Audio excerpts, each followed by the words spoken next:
由于中国大陆的疫苗包括所有的各种疫苗，是属于经济部国贸局公告纳入大陆物品不准许输入项目的总汇表，所以依照台湾地区与大陆地区贸易许可办法第7条第1项第1款的规定，中国大陆的疫苗不得输入到台湾。疫苗采购必须要符合安全、有效、可以买以及民众愿意使用这些原则。那么，我想，我们指挥中心已经从医卫专业的角度清楚的说明，如果要从中国大陆购买疫苗，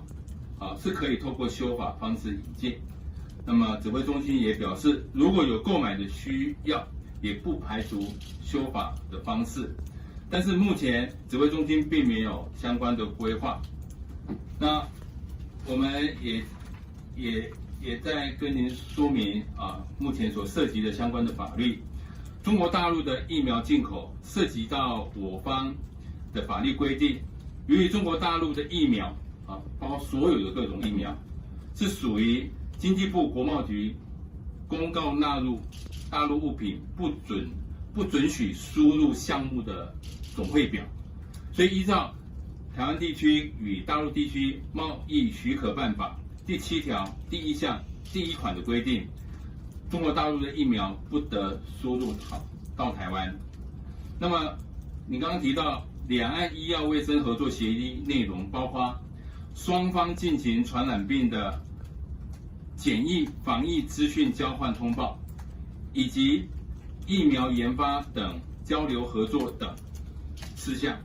但是两岸协议的签署以及执行仍然需要符合各自的法令规定。如果双方进行医药卫生协议相关的合作，也必须要符合我方既有的法律规范。所以我们也根据这个协议呢，我们也洽疾管署了解，自从疫情以来，陆方并未透过两岸医药卫生合作协议的管道，向我方提供入资疫苗相关的资讯，也没有主动表达愿意提供疫苗予以我方使用。